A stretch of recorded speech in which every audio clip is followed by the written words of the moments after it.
The Queen stuff was probably the most exciting because it worked so well.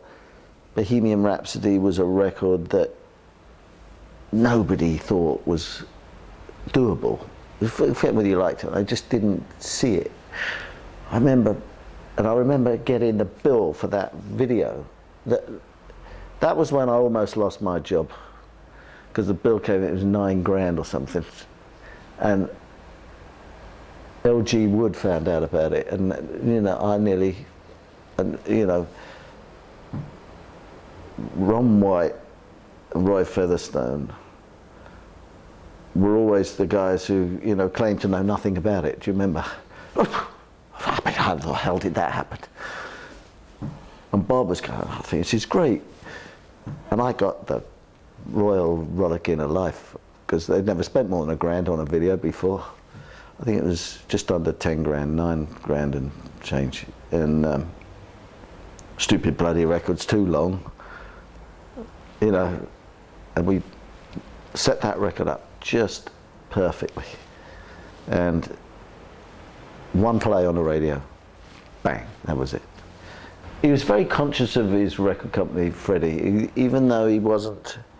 He used to come in the office quite a bit, you must remember that.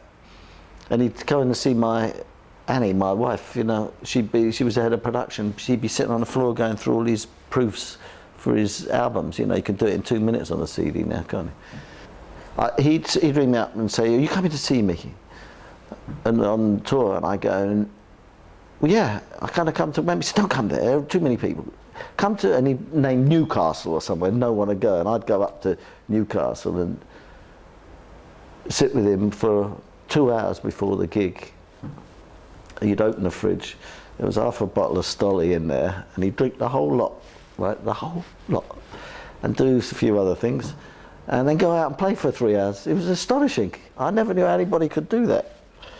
He was great. He had a sort of, he was great fun, really, Freddie, and he knew the business exactly right. I mean, we used to get Mike Mansfield to make our videos for 600 quid, right, after Supersonic. You'd be on, and then you'd be 600 quid in cash, and you'd have a video the next morning, and you'd show it to the sales force, and that'd be about it. And then MTV came along, and suddenly it all got very silly expensive. It was all about promotion. You know, you'd run your ads, but you'd run them in the same papers every week for every act. The Enemy, you know, there's so many music papers, Disc, all these bloody mags. It wasn't about that. It was, can you get it on Radio 1? And what can you do to get noticed?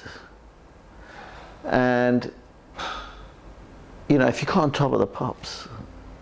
It was easier. It was more difficult in some ways, because you had one shot at those records, but you didn't spend a lot of money, and if it didn't work, you moved on. You could set a record up in a meeting, put it out the next week. You didn't need to angst over different versions and all that. You just listened to it and went, yeah, let's do that, that, and that. And there's something to make it noticed, something to get radio to go. There was a lot of records. They're putting out 20 or 30 singles a week. You had to sift through all this stuff and see which one was going to be the one. When I was running the EMI label, I was running the Capitol, it was my call. And I go, that one. And Eric, and off you go.